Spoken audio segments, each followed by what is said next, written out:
Marie Shieh and Barry Disch are here, and they're going to talk about Eastern and Western perspectives on health and life and marriage. I don't know. Welcome them.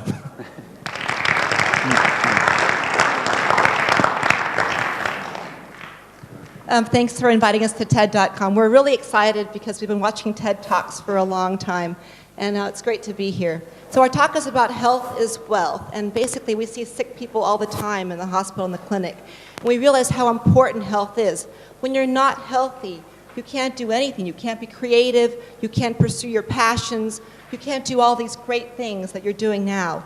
And so health is so important. It's part of wealth, not just wealth of money, but wealth of just life and ideas and passion.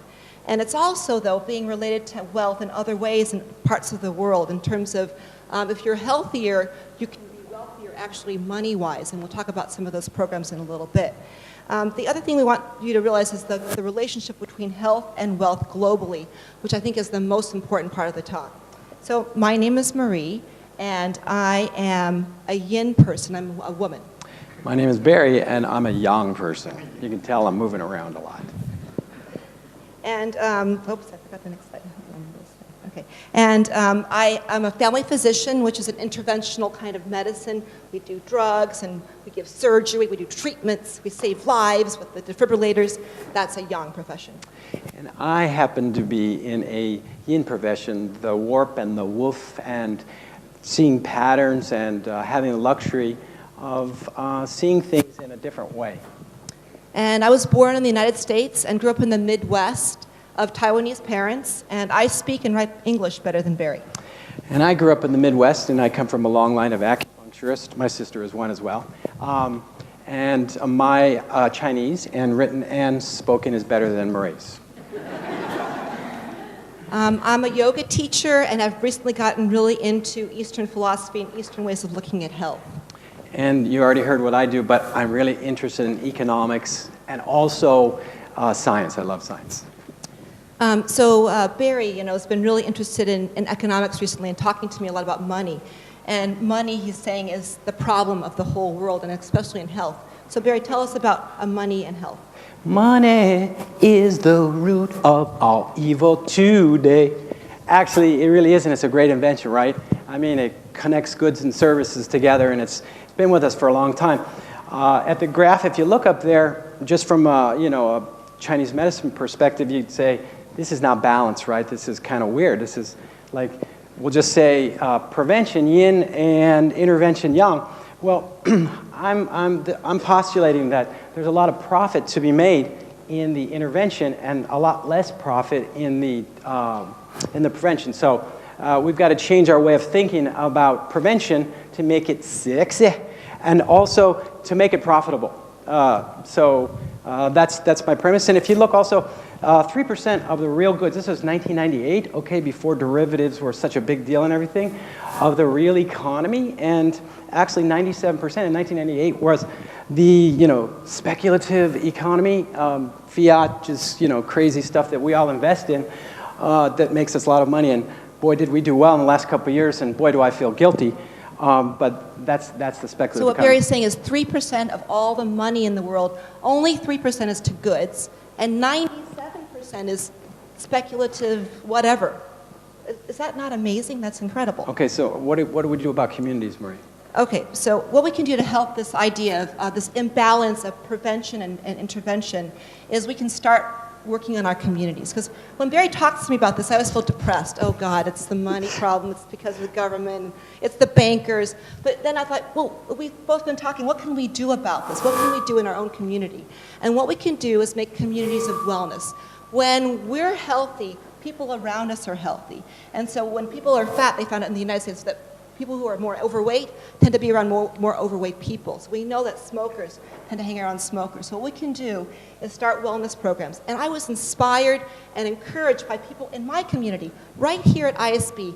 I started talking to Tiffany Sadek and Chad Rickner, and I think it's Angela Fournier, and they were like, they're starting a wellness program at ISB. And I'm like, yeah, that's great, go, go, go. And we need to do this at Beijing United. And so with that encouragement, also met with Rachel Sherman at the Yin Yang Community Center. Our community helped us get kind of motivated and going with our own wellness program. So at Beijing United, we started a wellness program. From the IEs, the housekeepers, the security guards, and up, everybody in our hospital can participate in this wellness program. We surveyed everybody. 70% of our staff has musculoskeletal pain at work. 20% of them are overweight. More than 10% smoke. Everyone hated the cafeteria food and said it was too oily and salty. And so what we did was we used all the survey results and we've put into programs into the hospital to improve the health of our staff, to empower them with lifestyle changes. We have a yoga program now, we have playing programs where we have badminton, tennis, and ping pong tournaments. Barry's doing ergonomics. He's seeing every staff member in the hospital and help them sit and stand. You know, he's the ergonomics police, so when you leave, make sure you're standing up straight. If you're not sitting up straight now, sit up straight. He'll talk to you later. We've changed the people's lifting habits so they don't lift with their back and they use their legs to lift. We've increased our nutritional status of our food by surveying the staff and making the food less oily, have less salt, and have more whole grains available. So just within our small community of Beijing United, we've changed things. And we want to bring this to the wider community. What we envision is seeing this all over Beijing, the whole Beijing city, all companies having wellness programs. If you don't have one now in your company, ask your HR director about it. Start one up. You can do it. You just need 2 people. If you're a mom and you're staying at home or a dad staying at home, get another person and go for a walk. That's a wellness program in itself. Get a pedometer. You know, these are kind of really easy ways to do it. We've rewarded our staff, and I know that we had that pink thing about rewards not being helpful. And I don't think that's the key. It's not rewards, but it's a community thing. We've given rewards to them. We gave them yoga yard passes because yoga yard said, yeah, we'll sponsor that. We'll give you some passes. So we're connecting to companies. And what we'd like to see is that the whole Beijing citywide companies, we have a network of people working towards wellness. It's happening right now in South Africa. Yeah, as a matter of fact, this is something that I've been thinking about for a long time, and I was looking on the internet and I discovered Discovery. It's great. But just like here, when you come to the, like David was saying before about you come and listen to TED, and it's like, now I'm afraid to listen to it because it's going to change my whole idea about everything. Well, the guy in the pink thing just like blew my mind. I'm thinking, I'm screwed. I got to get up here and tell people about this incentive program. But then I thought, you know what? There's a lot of people I learned stuff from today too. So if you K-sketch, you know, my day, it's like this. Okay, doctor, big cloud, speech cloud. What do you intuitively think is wrong with you? I mean, why do you have this problem? Patient. Low back pain patient. Big cloud. Well, I've got low back, I think, because, well, I'm sitting all day and I have these extra pounds. Doctor, cloud, your prescription. Get off your ass. Okay? Don't sit at your desk all day. Be creative, okay? So ultimately, it's our own selves that needs to change. So many people here today have made this, you know, and this, you talk about UMFN, Dave.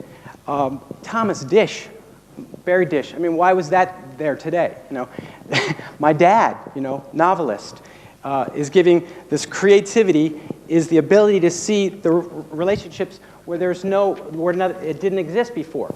So that same idea is with money. We have to think about making our own selves, being our own bankers, as creating credit for ourselves. Tell us about the Discovery. What's the point program about? All right, I got it. See what Ted made me do. I got way off track. So anyway, the Discovery program is an incentive program. What they do is they offer rewards for changing of your behavior. So if you lower your cholesterol, you quit smoking, you lower your sugars, you join a gym, you get points for these. If you carpool,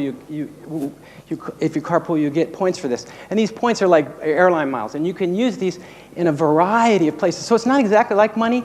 You can use it, and that's your autonomy. So you reverse engineer this. Okay, purpose, better health, mastery of that. You take that mastery and you learn the little cues that your doctors tell you. I mean, we're teachers in ourselves. People come to us and we need to educate them. We need to be educated ourselves. So anyway, go ahead, Marie. Okay, the next piece of education, and this is a huge problem, and look at this. I mean, we look at our own lives and we see we need to exercise more, we need to eat better, we need to meditate, we need to be, look inside and be healthier and love more.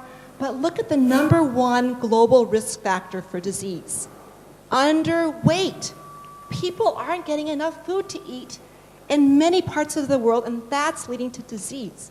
That's terrible to me. My gosh, did we think about that? We forgot about that one, didn't we? What about unsafe sex? Also preventable disease. HIV, the lack of condom use in Africa. Okay, that's the big one there. Blood pressure, tobacco, number 3 and 4. And those are, the blue shade, the blue line is basically the, oh, sorry, I forgot to show that. I forgot to show this slide. So the blue line, underweight, is the #1 global risk factor for disease. The blue coloring that's developing countries with high mortality rates. And then the orange line is the developing countries with low mortality rates, like China, for example. And then the greenish, yellowish line is developed countries. And so this is a big problem. And if you look at, if you look at the top 10, look at this. This is such an interesting, I think, contrast. The bookends. #1 is underweight, the global leading risk factor for disease. This is from the WHO, by the way, 2002 statistics. Number 10 is overweight. What's wrong here? There's an imbalance, again, an imbalance of the yin and the yang of the world. We have the very wealthy who are in a lot of debt right now, and we have the people who have no money at all who are starving to death. And in between, there's all these other people, and all these diseases are preventable, by the way. 70% of what I see in the clinic is preventable. When you get a disease, think about the next time, how can I prevent myself from getting this disease? Wash your hands and don't touch your face. I see so much flu right now. I'm tired of it. She's tired of it. I don't want to see any more flu. Don't do this, okay? That you're getting tons of viruses to your face. Wash, don't touch. Anyways, this is the top global risk factors for disease, and what we want to do is change this. How can we change this? We can change this, Barry. We need to be aware of it. We need to have compassion for these people. We need to think about what we can do to help. And what we can do to help is think global, but buy local. Invest in your local community banks. Keep the money circulating within our local community. That's who we really care about. I'm not saying we don't care about other people in other countries. We do. But what affects us most, we care about the most. And then also educate yourself and your family, just like what we were saying before. These are great websites that I Ask suggest. your students, why is this problem there? Get them to solve the problem. I mean, we've got some great minds out there now. Check this out, Web of Debt. She writes a great book. She really explains money. Margaret Kennedy has a solutions-oriented way to fix economies in general. Solari.com. It's a great site to go to figure out what you as an individual can do to get rid of the tapeworm economy. And I suggest that you go to all of these. They're great. Bernard Leider, expensive book, but also very informative. So in conclusion, I want you to think of how powerful you are. Your body has the best medicine in it.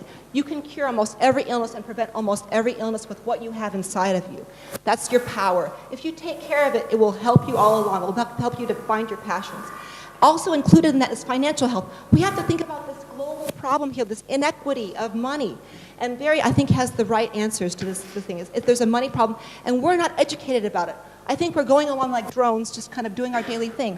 Open your eyes to what money is and what the misuse of money is happening here. Start wellness programs around you.